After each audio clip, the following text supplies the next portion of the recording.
Welcome back to the Simpleton Podcast, the greatest podcast in the universe. How you doing, Laura Hehman? Good, Clark Massey. How are you? Good. Are you going with a nautical shirt look today? Yes, I'm going sailing later. Oh, that's exciting. That was a lie. I'm not going sailing later, but... Okay, no lies yes. on the Simpleton Podcast. Sorry. New policy. All right. All right.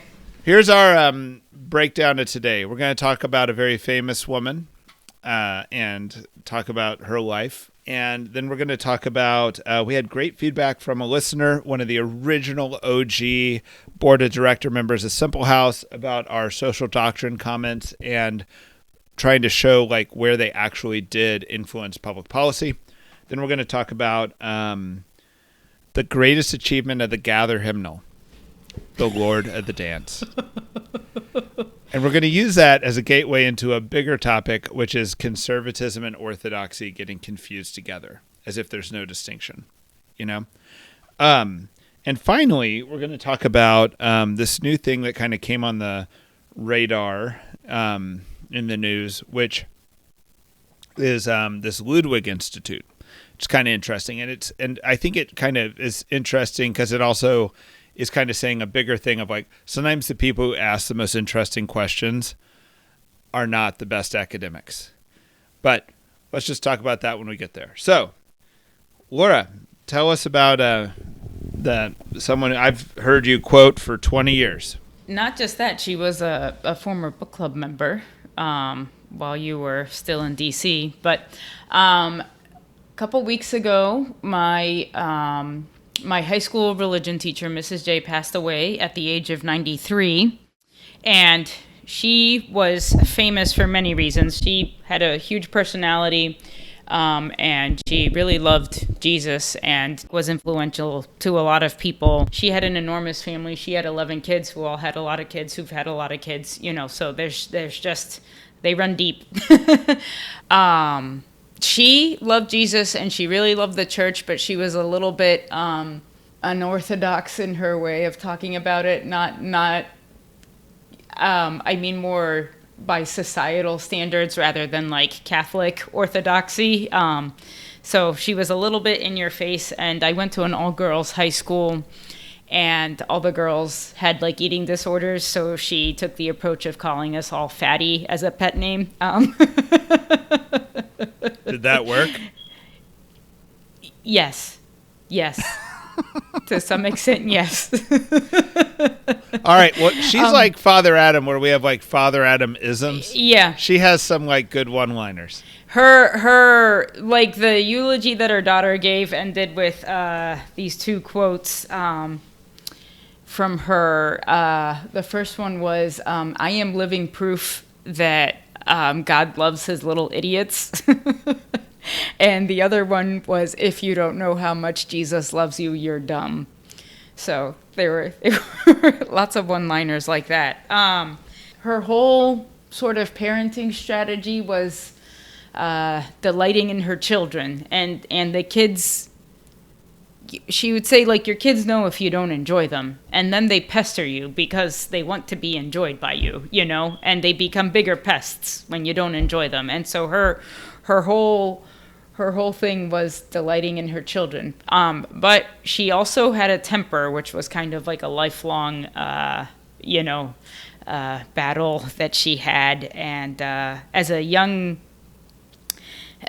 woman, all her sort of people that raised her basically thought she was unmarriable because she had this temper and a zest for life that was a little bit, unseemly. So some interesting things about her is when she was in her 80s, she attended our book club. And this is like, and we were reading, like philosophy and theology, and I thought, it was pretty cool that she came to this. But she loved Catherine Doherty, and she spent the last 5 or 6 years of her life living in like a tiny house her sons built, like at the edge of their property, because she wanted to have like her own pustinia. She wanted to basically sort of live the life of a hermit and just spend, the remainder of her days in prayer. And she did that. And I think in the fall at some point she had to be hospitalized, and then after that she was living in like a facility. But anyway, but the most of her last days were spent in this little tiny house. So that's pretty cool. That is interesting. Sometimes I'm like amazed by how like it seems like God is like really like working very actively like in your personal life, like in my personal life, and he's like moving all the pieces around you, like around me, for me. Like that's what I feel like sometimes it's like so detailed, and I find it amazing. But so her funeral was on Monday, and the there were a couple Capuchins there that we've like gotten close to from a simple house were at the funeral, and they also knew her from helping out at my high school, and we had book club on Monday night, and the book we were reading was a Catherine Doherty book, and it just felt very I don't know, just kind of moving. I found it moving, just all these things that God had done in my life were sort of, came together all on this day. And her funeral was a really beautiful celebration, and it was a very happy event. All right. Takeaways. God loves this little idiot. And if you don't recognize that God loves you, you're dumb. You're not an idiot, you're dumb. And there you go. There you go. And you're happy. All right. So our last video Laura and I did together, we talked about the social doctrine. And one of the points I was making was it appears to be a great pastoral work, not a great political work. Meaning like it's not that it's shaping the government so much, which is kind of the way it's sold, but that it's shaping us, that then we just participate in politics. But and one of the OGs of Simple House, OG board member of Simple House, commented on the video and said, you should look up Konrad Adenauer. I don't know if I said that correctly. The last name is Adenauer. And there's a great story with this guy. This guy was the mayor of Cologne, Germany, in the interwar period between World War I and World War II. And when Hitler came to town and wanted the Nazi flag flown in front of City Hall, he refused. And this caused him to be removed as mayor. And then he kind of went on the run, and he even was hiding in monasteries and stuff. But at the end of the day, he did get caught, and he got sent to a concentration camp. When the war was over and the concentration camps were opened up and people were let out, Germany was chopped into 4 pieces, right? I'm kind of saying this for people who don't know this. I know a lot of our audience does, but it was chopped into 4 pieces, like the American zone, French, English, and Soviet. And he was in the British zone, the English zone.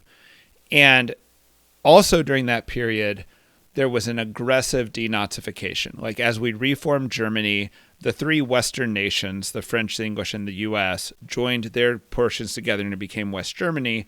And they were very clear that no one who had participated in the Nazi regime was going to have anything to do with the new government that was forming. And I think they confused that Conrad might have, and they didn't let him participate at first. But eventually, he is elected the first chancellor of post-war Germany, of West Germany. So he's a devout Catholic. He's forming Germany as the first chancellor. And it's kind of an interesting story. Everything I saw written about him, which wasn't much, I mean, I didn't go read a 500-page biography on him, but he was quoting a lot of just Enlightenment virtues, and he was very concerned about the Soviets who had a master plan to take all of Germany, But I do think that this could be a blind spot. It could be that as Americans, we have not seen the social doctrine of the Catholic Church directly put into law. But, in many nations, there's Christian democratic parties. And even my brother-in-law is running for president of Costa Rica is in the Christian Democratic Party. I don't really know if these are Catholic social doctrine parties, because like when I went to their website and looked around, I couldn't find any direct reference to Catholic social doctrine, but it could be. I feel like there is a research to be done here. And it was just a great story. So Konrad Adenauer. I look forward to hearing more ideas from people if they have it about this, but yeah. I also was looking for like summaries of the way Germany runs the economy versus the United States, and I couldn't find a good summary on this, but I just by passing knowledge of over the years, I've always heard that when Germany would try to fix something, like say if BMW is in trouble, they don't have a shareholder meeting like Americans do. Like Americans get the owners fix it. They have a stakeholder meeting where the labor gets to show up and they all are working. I know American car companies that have powerful unions probably de facto do this too, but we don't think of it as like the rule. It's always the owners decide, not all the stakeholders, right? Right. And the other thing that was and that sounds good in principle. Whether or not it works or not, I don't know, but sounds good in principle. The other thing I know is I was watching a European conference on tech, and an American CEO was being interviewed. And one of the mysteries is like Europe would love to have a Silicon Valley, and they don't, and they've tried, not for lack of trying, but they can't quite get whatever is going on in Silicon Valley. They can't replicate it in Europe. That was one of the questions for the CEO. It's like, why aren't we, although we're encouraging all this tech, why aren't we having the breakthroughs like the U.S. does? And he said, if you had a breakthrough right now, a tech company that was going to cause like 1 million people to go unemployed, would you do it? And they were in Germany at the time. And he was like, you wouldn't. He goes, but in America, they would do it. And I also wonder if that's part of the social doctrine's influence. And I don't know that that's positive or negative either. I think we do need to destroy jobs, or we'd still have guys hunting whales right now making whale oil. But we also need to somehow mitigate the cost of if we go to robo-taxis, that could be an enormous benefit, for America. But, the people who pay the cost are the taxi drivers. If there was a way to give some of that benefit to them as a transition, it would be great. Right. It's just not clear that we have a bureaucracy honest enough and nimble enough to do that type of work. But all right, the Lord of the Dance. This humorously came up again recently, but Laura and I remember, Laura, you and I talked about this like literally 20 years ago, right? Yeah. And what was your take on the Lord of the Dance? Well, when we were growing up, my brother and I would be so pumped when that was the song at church. At Mass. Yeah. And what if somebody has never heard this song? I feel like I should say a few lyrics to help the people who have not heard this. Dance, dance, wherever you may be. The Lord of the Dance said he... I danced for the scribe and the Pharisee, but they would not dance, they wouldn't follow me. I danced for the fishermen, for James and John. They came with me, and the dance went on. So there's a lot of good, I don't want to say scripture, but there's a lot of good content in this song, right? And it's also very catchy, and it's like a jig, right? And I feel like sometimes at Mass, it felt like you're listening to the radio and you're waiting for your song to come on, and then all of a sudden Laura dances, and you're like, yes! This is a banger! So anyway, we talked about how much we liked it, but also that I felt like we also admitted it was a little bit strange as a liturgical song. Yeah. Would you agree? All right. And it also is associated with the Gather hymnal, the Great Evil Gather hymnal, which is our cultural heritage. My cultural heritage, yes. So the Gather hymnal had kind of all the hippie stuff in it, and this was one of the songs, my favorite song in the whole hymnal. Most of it was quite bad. And it was kind of slowly replaced by the worship hymnal, I think published by the same people, though. And then there was Gather 2, which was a step towards worship in my mind. There's probably real liturgical music people in here who have much better defined opinions. But anyway, I walk into Simple House the other day, 20 years later, and all these young whippersnapper 20-something missionaries, they're talking, and I go, are you talking about the Lord of the Dance? And they turn to me and they say, we love it, but some people hate it. And I thought, the word of the dance may be the one great accomplishment of the Gather hymnal. The one thing that we need to add to the deposit of tradition. And then it's kind of like, what is the critique against it, right? Like, the words are pretty good. My only problem off it's like a little chaotic, but yeah. I don't know that a jig is what you need in the middle of Mass. Like, there's something about it that feels like it turns out that the melody is a shaker melody from like the 1800s, right? And it also turns out that the conservatives who have been hating on this song are actually 100% correct. Much to Laura and I's chagrin, they have a point. The guy who wrote the song says he was staring at a Hindu deity while writing the song. He was also, his name's Sidney Carter. He wrote in 1963. He stole the melody from the Shaker song Simple Gifts, which is from the 1840s. Yeah. And he also stole a lot of the words from a more traditional hymn called Tomorrow Shall Be My Dancing Day. Right? And so when he wrote it, he said he was inspired by Jesus, also inspired by this Hindu idea. And he says literally, I did not think the churches would like it at all. I thought many people would find it pretty far flown, probably heretical, and anyway, dubiously Christian. And he's right. People have found it that. Even though it was a pretty good song. But people did sing it, and unknown to me, it touched a chord. So it was a hit, even though he thought, who knows, right? I just looked up some other songs by Sidney Carter. Our Friday Morning, The First of My Lovers, I Come Like a Beggar, Carol of the Creatures, I Used to Dance, and Holy Horses. So. Do you recognize any of those? Nope. But I don't recognize any of this. Okay. So my take is, if we can save this, we go back to Tomorrow Shall Be My Dancing Day, which is an English carol with no particular author. It's traditional as the author. First written down, first published in 1833, but they believe it goes all the way back to the 16th century, was related to a mystery play. And so let's save Lord of the Dance with Tomorrow Shall Be My Dancing Day. And it also has great lyrics. In a manger laid and wrapped I was, so very poor this was my chance, betwixt an ox and silly poor ass, to call my true love to my dance. This is going to be a good song. I don't know what tune it goes with. All right. Well, let's talk about the bigger issue with this. Can I say something though about my church would usually our music, the mass we tend to go to these days has more traditional songs, not gather songs. What's your hymnal? It is the worship hymnal, but actually it doesn't. The worship hymnal also doesn't even always have. The worship hymnal's too liberal for you guys.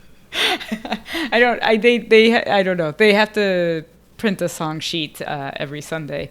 I started joking about Gather being my cultural heritage though, because when I go to another church that has like good Gather music, I'm like, oh. I feel comfort like eating a grilled cheese. Anyway, so yeah. That's true. I mean, your cultural heritage is what it is, you know? I mean, I think Americans have a real problem with this because in many ways, like, what is our cuisine? What is our, I mean, macaroni and cheese, maybe. I don't know, maybe the grilled cheese, right? So, but sometimes we want to think of our cultural heritage as some, like, historic Irish or German or whatever heritage, but really we're suburban American. There's not like a unified cultural heritage in America because everyone has, it's like you have this, I have like the suburban America, Maryland cultural heritage, but then I also have like Puerto Rican parents and it's, it's a mix. So it's a mix, right? Yeah. So yeah, we're not really caring about this. Yeah.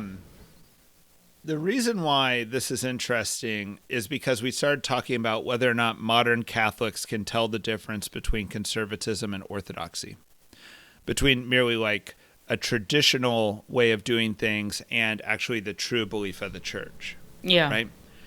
Tradition is good. not just big T, but also small t. But tradition also has to evolve. Like there has to be something of our period to add to the deposit. Yeah. And I think I couldn't find exactly where, but I remember that Pope Benedict talked about tradition being like living and dynamic, and it's not like a set of rules from the past or it's not a static thing. It has to be, sort of being interpreted and applied to the times, at every step and being made relevant to the times. And, there's like an evolution or a dynamism, of like the old and the new coming together and making the new thing, or else it's like dead. And I think at every moment we're responding to the Holy Spirit and to Christ being like present, and there's the help and experience of the people that have done it in the past, but like anew, you also have to be doing it. You can't just rely on the collection of this is how, they did things in 1970, to me, 1970. That's right. Yeah. And I think we don't need to belabor the point of why tradition has value, that why you don't want to show up at Mass each week and just be blown away by whatever new thing they came up with. That's just not what this is about, right? So I don't know that we need to make all the arguments for tradition. The problem is that orthodoxy and tradition are on completely different planes. I wasn't trying to make the argument for tradition. I was saying that tradition is not what people always think it is. Right. It actually is like, it's not just going back in time. It's actually now also. Yeah. Right? Yeah. That's why I think like our cultural heritage authentically might have bologna sandwiches in it too. Yeah, right. And that's okay, All right. Yeah.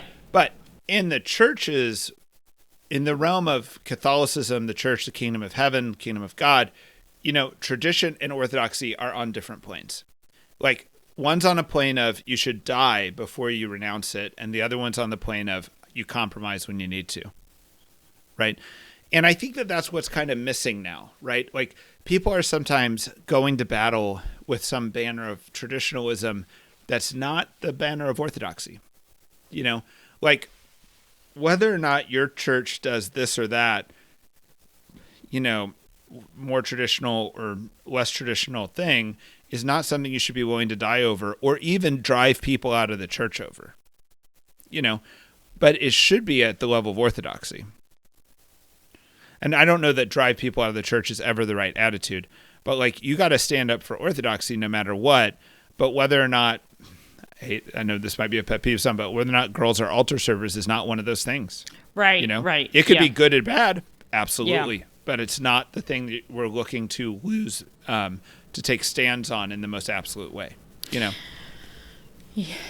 Yeah. And I feel like in the church that I'm seeing in the U.S. right now, that distinction's lost, and I don't know that I blame the people. Like, I almost wonder if I need to be very compassionate to this, because I know already that I have like certain little telltale signs. A biblical way of saying it's like a shibboleth.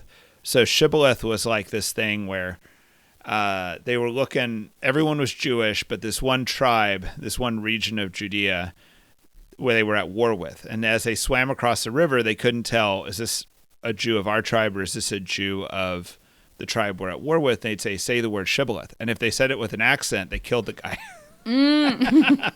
So Pope Benedict once said the shibboleth of orthodoxy, meaning like it's like a password. Yeah. Do you know the password, right?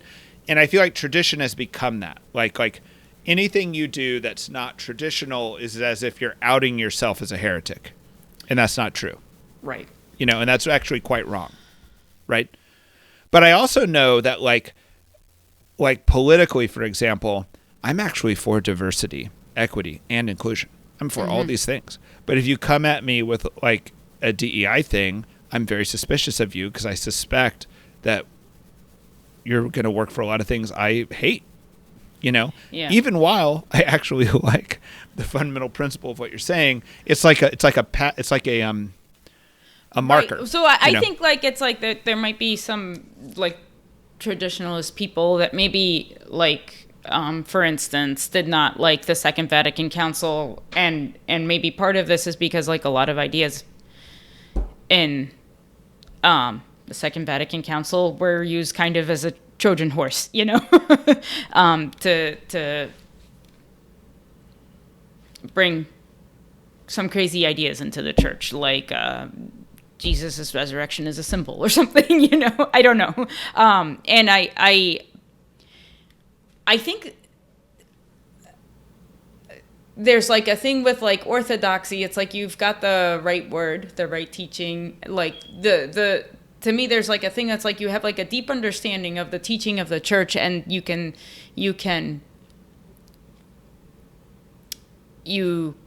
take that with you, and you encounter a new situation or a new idea, and you can interact with it because you have the sort of deep understanding of like what the church stands for and what the church doesn't, but So I think that this deep understanding of what the church stands for is underappreciated even by me.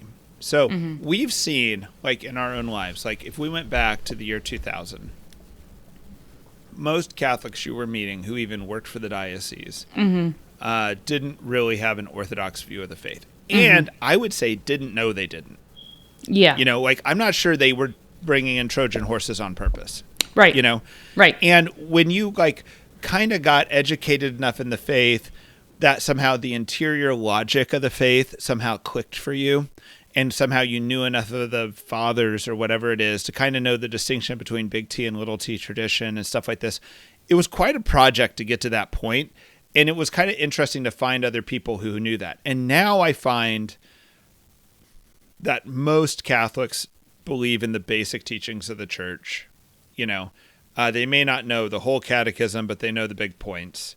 And it's not like what it was 20 years ago.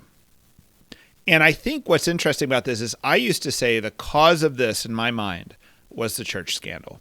Because the difference between the year 2000 and the year 2010 was the scandal happened in 2001, and it took most of the worldly reasons to be a member of the church away. So if you weren't deeply bought in, if it hadn't clicked for you, you were out, right? Because why not be out? It's the parable of like clever Hans who keeps downgrading his faith until why not throw it out, right?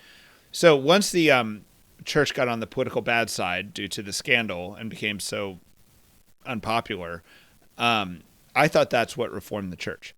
But there's a very big different argument that the Universal Catechism came out in the 90s. And if you think about what it meant to learn what Orthodoxy was pre-mid-90s and post-mid-90s, it's just a whole different ballgame, right? And the significance of this is hard to understand because Catholics do everything late.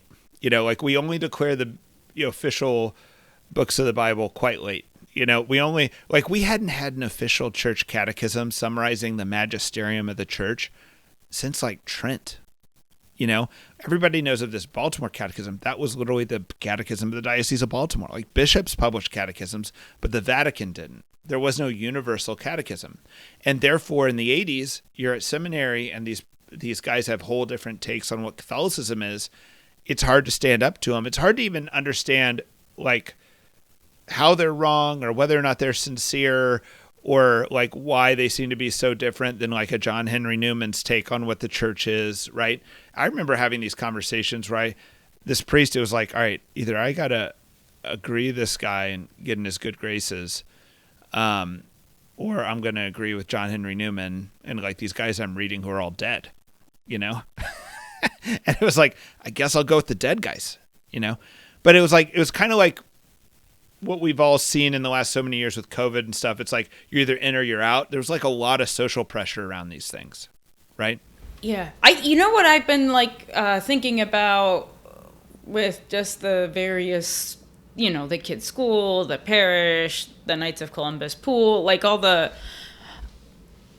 like it's like, Jesus is like asking, like he's like demanding a big choice from us, and it's like, and I think that there's times when, you said something about the hill that altar servers is that the hill you're going to die on, and I don't know if this is just oh, I think we are in a time where it's like we do feel sort of embattled.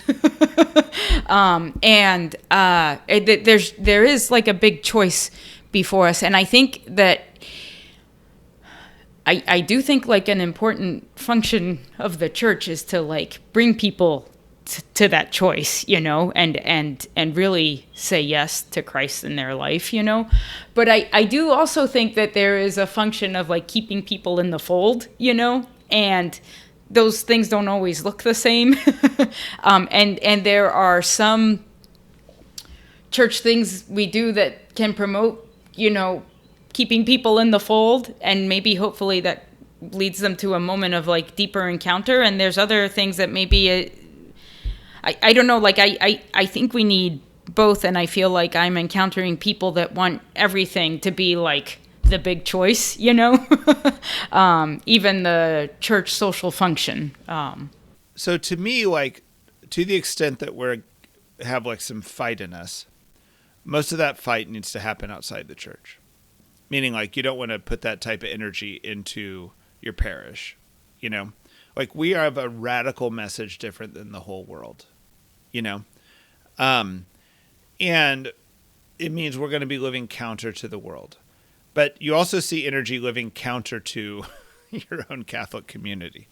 Maybe I'm saying this poorly, but it reminds me very much of the Protestant church that I grew up in, where they would schism over, there was a schism over female ushers, and there was a schism over a quartet coming and singing, because it was the Church of Christ where we don't have instruments. So having a quartet was kind of like having an instrument, because the whole congregation sang very well, There was no choirs there.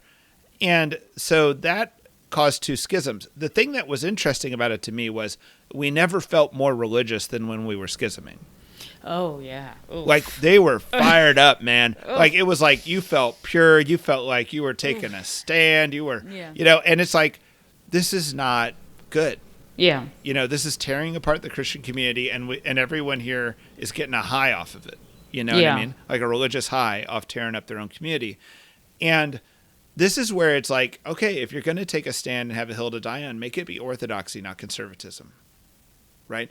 And I guess my point about the Catechism was, I was talking to a philosophy professor just yesterday about this, trying to argue through this point. And he was like, but the Catechism isn't even popular. It's not like everyone's sitting around reading it. And I'm like, I'm thinking, you're right.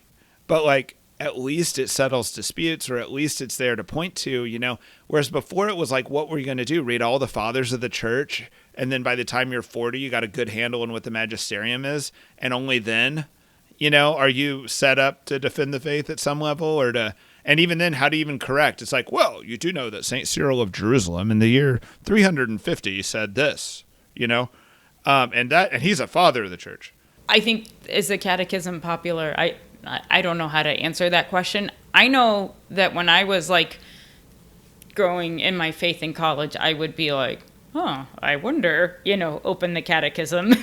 And I think quite a few of the people that we interview for A Simple House, kind of have a story of like, well, I was, struggling to figure this out, and then I read this section in the Catechism. I think that's, and maybe, this is a small subset of people, but I do feel like I hear that. My take is anyone who is smart enough to be college educated, they don't have to be college educated, just have to be like at that intellectual level, should have a catechism if they're Catholic. And meaning not just repeat what, quote, trusted traditionalist people tell you, and actually take the catechism more seriously than the talking heads, That was that was like the gift from our parish for like confirmation. They gave every kid a catechism. I see that in RCA and stuff. I think I see people look up their first thing in the catechism. I don't know if this is true in a lot of places, but like in the Baltimore Archdiocese, if you were receiving the sacraments, you were being given a catechism. All right, so let me ask you something though with that. So I went to like a discount bookstore and they had a whole box of catechisms for a book each. Right. So people are giving them away. Yeah. I bought them. Uh-huh. Okay. And they're the small paperback catechisms. Uh-huh. Right. The Catechism I first got was probably one of the early ones that came out. First they were like tan, and then they became out in the nice green edition with the hardback. No, before the green edition, well, maybe there was like the hardback that was white with purple and gold. I don't remember that. Do you remember the tan? I don't remember the tan. Mid-90s. No, I know. I'm wondering if what I'm calling white is what you're calling tan. I don't remember it being hardback. I just remember. Okay. I remember not seeing a hardback till I saw a green paperback catechism, but my sister got this hardback, white, purple, and gold catechism. I don't remember that. Anyway. Okay. Point being, once I've experienced a nice hardback edition with all the footnotes and the looking stuff up, I cannot suffer through these little paperback editions, and I wonder how many people can. It's just like a really annoying. I'm curious format. What your catechisms look like, but anyway, all right, what's our point here? My point, you said it's like if you're smart enough to get if you're smart enough to go to college, you're smart enough to be referencing your catechism and not okay, and I'm just making the point that it's like it's not hard to get your hands on a catechism. In fact, a lot of people have them in their childhood bedrooms or took them to college with them or whatever because it was like a confirmation gift. But right, and what I'm seeing is I'm switching subjects on you. Mm-hmm. Is that okay? Yeah. What I'm seeing is people are using like thumbnail little shibboleths, right? It's like more Latin, more better. Yeah. You know? And it's like, you know, just because the priest comes in and he's dressed fancier than the last priest, ergo more traditionally than the last priest, or he wears a weird hat that doesn't make really any sense in our society anymore, he's going to be a greater priest. Yeah. Not true. Right. You know? Yeah. Conservatism... Orthodoxy does not have a spiritual problem attached to it. Conservatism does. So does liberalism. You know, liberalism, the spiritual problem is too much peace with the world, too permissive, too not serious enough about morality, stuff like that. Conservatism, self-righteousness, kind of a pharisaical attitude, wanting religion to be much more controlled by you than control you, you know, wanting to work on your religion. And this is like not great when you're using traditional calling signs or conservative calling signs to judge the spiritual quality of something. Right. The priest who wears pants could be a better priest with better orthodoxy than the priest who wears the cassock any given day of the week. Yeah. All right. Let's go on to the last point of the podcast. All right. I'm going to have a really long-winded way to get to this interesting thing called the Ludwig Institute. All right. So, Laura, you have studied philosophy. I've never actually studied philosophy in a academic setting, right? Mm-hmm. But the impression I've gotten, even from the popes, is that professional philosophy, professional academic philosophy, has shied away from the biggest questions. Right? Like the reasons why we all like want to know philosophy is to deal with why do we exist? What's the meaning of life? Like these really foundational, important questions. These are the glorious questions of philosophy. But like if you go to the Harvard philosophy department, you're going to find a bunch of guys doing linguistic work that like, you're like, why are you even doing, like, why is this worth your life? Yeah. I think like at CUA, it seemed because we had like a very Thomistic Aristotelian bent to our philosophy department, like there were a lot of those big questions, but it seemed when I was in college like it was just like a handful of schools that had that type of philosophy department. There are and outliers. There are outliers. Yeah. But I had a friend studying at a Catholic school, philosophy at a Catholic school, and it seemed like they were taking on more like, you know, political issues. And it wasn't like it was a totally different education. Yeah. I think this is actually a byproduct. I don't think this is just Satan. I think this is a byproduct of academia itself. And what I mean by that is like we have developed in academia where you need to go get a PhD, and your PhD needs to have some new original research attached to it. And if we were all writing PhDs on what's the meaning of life, most people are not going to come up with new original research on what's the meaning of life, right? But linguistics and like working on Hegelian stuff or whatever, you might be able to come up with a new little angle on this stuff, right? And like maybe only a great genius once a generation, like maybe a Kierkegaard type figure, comes up with something new, fundamentally great in philosophy on the big questions, whereas many people can do original work on the small questions, right? And I think that's why, even though like we as a society would probably rather have a bunch of philosophy professors who did no original work, but were very steeped in the big questions and very well read in all the great philosophers, that might be a better philosophy professor for the majority of us. Instead, the field went a different direction. Would maybe just quibble like some of the linguistic stuff. It's like, what is meaning is a big question. And that sounds like a good question. Right. But yes, but I with your general point, I agree. But the thing is my general point is this isn't just philosophy. This is a lot of disciplines. And like in the field of economics, what's happened is it's gotten very technical. It's gotten very econometrics. It's got like, I think the best statistical work in academia is probably done by economists, right? And all this modeling, et cetera, right? But the reason why people get interested in economics is because of a political economy usually, or the real basic fundamental ideas of economics are very interesting, right? But then these like the way academia took the subject was towards something not that interesting to most people, right? And I remember one time when I was working for this firm before Simple House, it was a firm of economists, and they hired a new economist, and I could tell that these people weren't that impressed with him. And I went to my boss, who was a PhD economist. I'm like, what's up? Like, I mean, he went to Berkeley. He got a PhD from Berkeley. And he goes, yeah, but it was in developmental economics. That was his way of like trashing it. It'd be like saying, yeah, but it'd be like a guy at Harvard being like, yeah, but he's just a Thomist. Or something like right, this, right? But it was like because it's applied or what? What was Well, developmental economics, you get to read history books. You get to write case studies. You're not doing like a real statistical test of things. You're like telling the story of what happened on colonialization.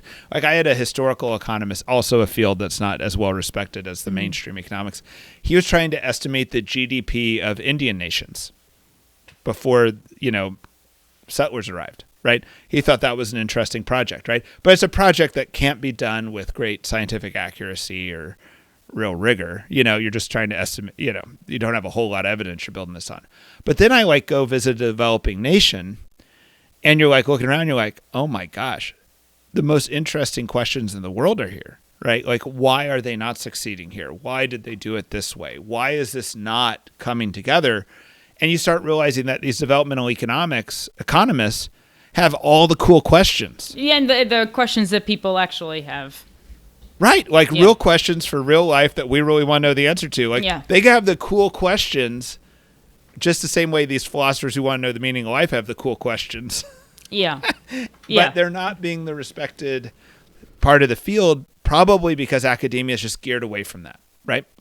That's my general take on how American academia has warped fields. There's a dude who's now getting quoted in the media. Well, not a dude. There's an institute called the Ludwig Institute. And so I saw this and I was like immediately curious. I'm like, what is this institute? Is it attached to a university? Is it named after Ludwig von Mises, who's a famous like old school economist? And I look it up and it's like, no, it's a dude named Ludwig. He comes out of finance and consulting. And he's got some undergrad type, associates helping him out do all this work, but he's just asking the best questions, right? So let me talk to you about like what he's actually finding. So he said, we've talked before about the way inflation is measured is with something called the Consumer Price Index. And what it is they take a basket of goods that are consumables and say, what's the price today? What's the price next year? What's the price next year? The problem is that there's two problems. One is like, what do you decide to put in the basket? And the other problem is things come in and out of the basket, right? Like a smartphone could not have been in the basket in 1990, but it is in 2010. And therefore, like, is it the same basket anymore, right? And we know that this is biased because they kind of purposely made it biased to understate inflation. I remember this being talked about very openly in the 90s. They wanted the CPI to understate inflation, and the way they did it was if everyone ate steak in the 90s and everyone only ate chicken by 2020 because steak got too expensive, they would just take steak out of the basket or put less steak in the basket and more chicken. So it's not a true measure of the inflation. It's using substitutionary goods to underestimate.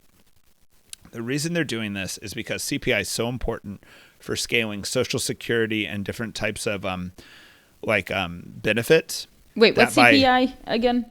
Consumer Price Index. Yeah. Mm-hmm. So it's the most widely accepted measure of U.S. inflation. All right. So they did this so that as every year you have to increase Social Security payments by CPI, the lower CPI is, the more it saves government money. And it was thought of as a creative way to cut Social Security without cutting Social Security. Okay. But that's what we've been using all these decades, right? So Ludwig said, this doesn't make sense. And what Ludwig said is, I also don't care what you think is should be in the basket. I care about the poor and the lower middle class. What's in their basket? And so he created a new index, the Ludwig Index or something, that was based on what poor people and lower middle class people buy, not just some hypothetical basket that we all buy, to see how inflation affects them. And what he found is that inflation is usually twice as bad as the published amount. Wow. For the poor. So if it's 4% published, it's 9% for the poor. That's great. I have no way of checking his math. I didn't put together a basket. It's great that someone's putting numbers on it. Yes. Yes. And right. Yeah, this is a very important number. Yeah. It's an important number for social justice, for whatever. It's just it's a good number to know. And you saw, I kept meeting people who thought the inflation numbers were a lie because it just wasn't matching their grocery bill. They'd be like, I feel like we've had 100% inflation over 2 years, not 10. I know. That was... And this validates it. Yes. They'd be like, don't worry, it's not really that bad inflation. You're like, it looks bad to me. I just walked into Costco and accidentally spent $200 more than I'm used to. Right. It's just the brings that Zoolander quote. I feel like I'm taking crazy pills. Well, yeah, it's kind of gaslighting. I feel like we've been getting gaslit by our own statistics, Yeah. All right. So the other thing is, Ludwig did not stop there. Okay. The great Ludwig created an unemployment index. So the standard economics unemployment index is known to be flawed, and here's how it's flawed. If you get so discouraged you quit looking for work, you're not unemployed because you quit looking. It only measures those people who actively look for work, right? So when I was an undergrad, in the 90s, we were told that anything under 7% was low unemployment, basically. And that you should have some unemployment is what they said. There should be some natural rate of unemployment. And they thought that was close to 7. Well, we're down to 4% unemployment, yet no one feels like they're doing well, right? And it also undercounts unemployment because it doesn't count underemployment. Like if you've got some master's in psychology and now you're driving Uber or doing DoorDash, you are counted as fully employed by the statistic, whereas really you don't consider yourself employed, fully employed anyway. So there's also this kind of question in my mind, all the money we gave away during the COVID handouts, how many people just kind of quit, during that period? Quit looking, just said, I'd just rather live this way, there is a way to get by in America. Do you think without people working. that did that, or it's just I know your that so we've always known at Simple House that there are people who just don't work. Maybe they sell a little bit of marijuana, and they live vast stretches of their life not working, and they don't have rich parents. Yeah. They're just kind of bumming through life, right? Yeah. And I think amongst the poor, that cash injection, I'm suspicious that went up, but I have no way to measure it, right? Because if they're not actively looking for work, they're not showing up in the unemployment stats, right? So Ludwig has tried to come up with a true unemployment number. I really don't know how he did it, but it is dramatically higher, it's close to 20% unemployment. And I just know, I know 4% isn't right. I'm not so sure 20% is right, but I know 4% feels way too low. Similar to under 7 is good. Is it over 7 is bad, or is there a different number for like over this number? You got to start worrying. Well, I think that 7 number that I got in the 90s has been so high for so long. Like we've had really numbers below that for most of our lives. Yeah. That somehow that 7 number was probably off when it was taught to me. Okay. It was probably a number based on the 70s and 80s. Mm-hmm. And the thing about economists is if the guy like in the lighthouse who's recording the data, if the guy actually collecting data is not honest, all economics after that's a sham. Yeah. All the modeling is a sham, right? Yeah. And related to this, unemployment number is a jobs number. And you'll often hear this like just announced on TV, like the new jobs numbers came out and they met expectations, or 100,000 jobs were created or whatever. Right. This has been kind of a sham for a while, right? And in 2 ways. The first way is there's a worry that it's being politically biased. I hate even saying that because I wish this wasn't true, but the worry is that last time I looked at this was about 6 months ago, but every time they'd publish a jobs number, a couple months later they revise it. And they were almost always revising it downward, which was a hint that they were overstating. Yeah. Right?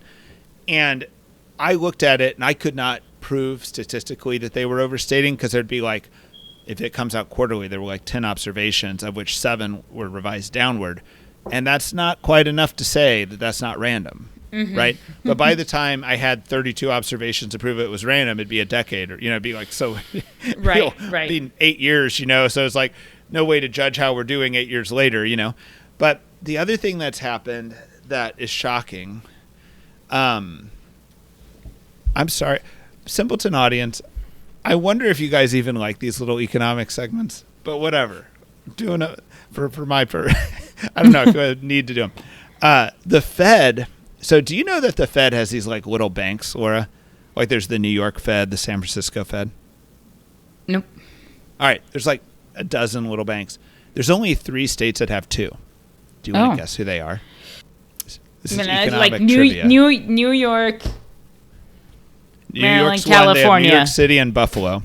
And California has 2 also. They have one in San Fran and one somewhere else. I can't remember the other one. Okay. The other state that has 2 is Missouri. Missouri? Oh. St. Louis has a Fed and KC has a Fed. Okay. All right. And I think we had a powerful senator at the time who made sure this happened. Oh, okay. But each of these Feds, another interesting thing of this is each Fed has like a little specialty. Okay. And like the KC Fed, I've heard their specialty is like software. Like they write a lot of software and the other Feds use it. Oh. The St. Louis Fed's specialty is data. Okay. And the St. Louis Fed's nickname is the Fred. Oh, so if you ever want good economic data, you go onto the Fred's website. Okay. All right. According to the Fred, we are right now just got back to 2019 employment for American citizens. So from a worker's point of view, we have seen no growth from 2019 until today for American citizens. Yeah. There has been job growth. It all went to foreign-born people during that period. Wow.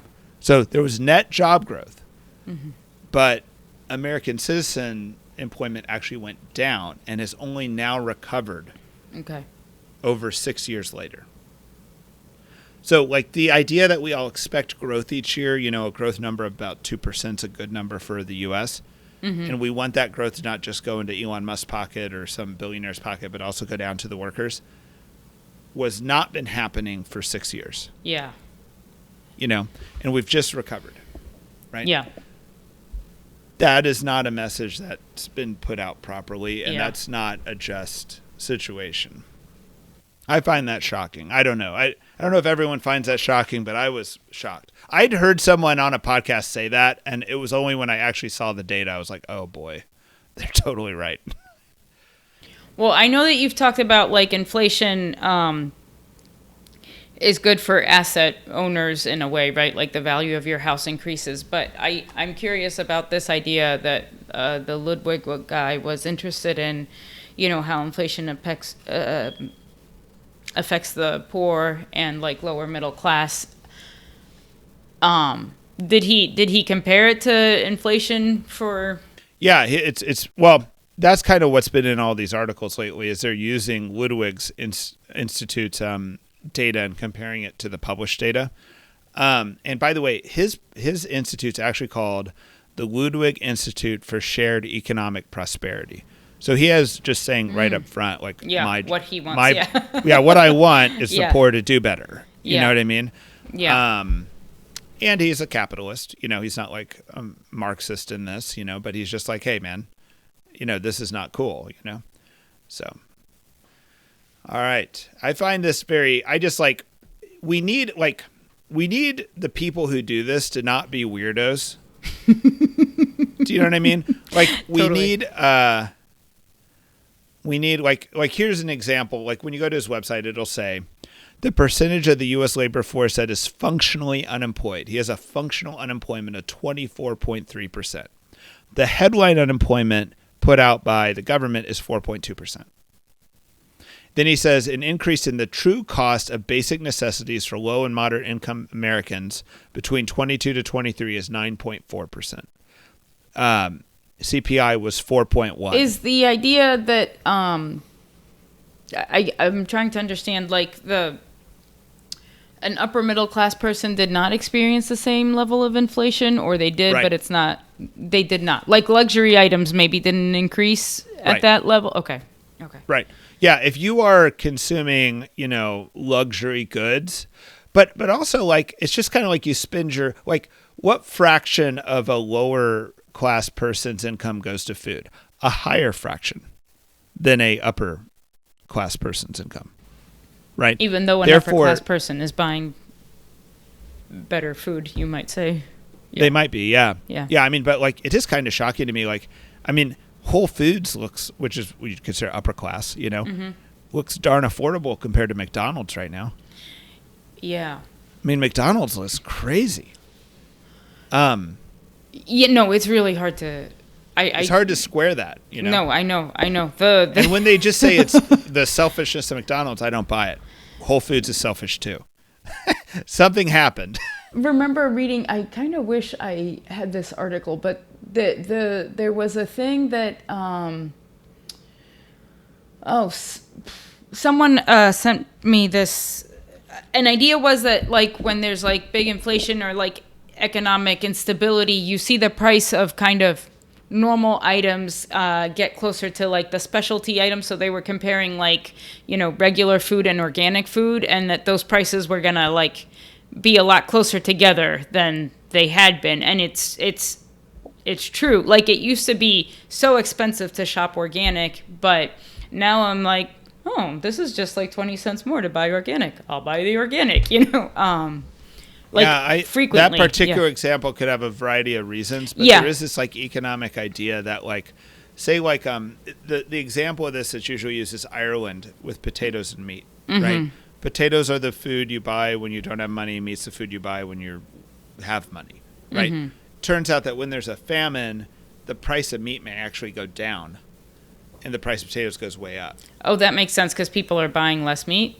Yeah, there's a greater demand for like the inferior or the cheaper good due to people not having as much money. Yeah. And so sometimes it's like during a recession, sometimes the cheap things in life that you need during the recession will actually go up in price, whereas like the Versace bags will go down. Right. Yeah. This is just like my observation, but I remember that that this article also said that there was going to be a scarcity of like onion rings and like hash browns, and I was like, random, and then there was. So I was like, okay. I don't know why those two things. I wonder what that has. There's it had a lot of, but it feels like to me like it's not like that the organic prices have gone way down, but everything has gotten just more expensive to Well, yeah. Well, let's throw this out there too. So, in a way, the workers in America have been getting the short end of the stick, in my opinion, for 40 years, and that explains a lot of the Trump phenomena, right? Yeah. having said that, somebody on X posted, there's never been a time when more people driving $70,000 trucks going on 3 vacations a year are living paycheck to paycheck. Yeah. Right? And that strikes me as true. There's no data there. That's just a claim. But I was like, that strikes me as true. Yeah. You know, so it's like people are not saving even though they seem to have the income they could afford to save. Yeah. You know, like skip a vacation, right. drive a truck half the price. There you go. Yeah. Right. No, there definitely is that happening also. Right.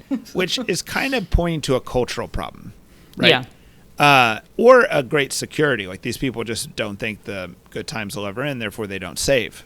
You know, they either feel super secure or they have a bad cultural problem. I don't know. I feel like it could be instability also because it's like a YOLO sort of like everything sucks. Yeah. You know. Yeah. Once we do that, once we throw that YOLO factor in, then we can make almost no conclusions. But you're kind of right.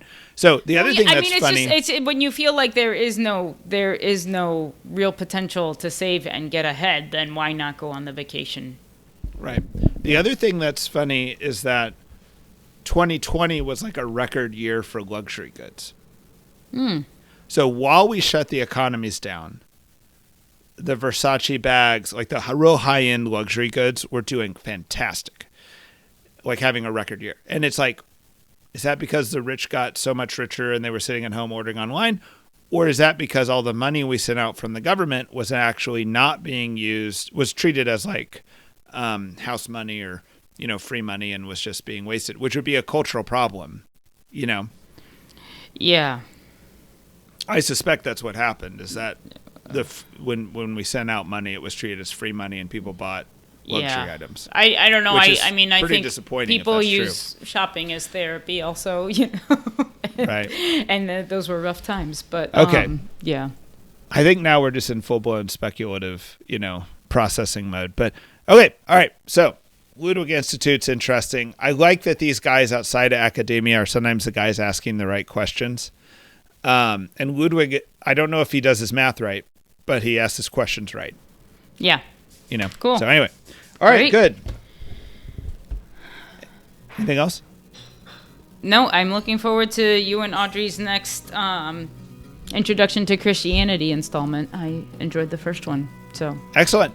Yeah. All right. Great. All right. Talk to you later, Laura Hehman. Please like, subscribe, and if you know someone worthy, please share the Simpleton Podcast. We also enjoy feedback. You do run the risk of being actually on the podcast, though, if you give us feedback. All right. Talk to you later, Laura. All right. Bye, Clark.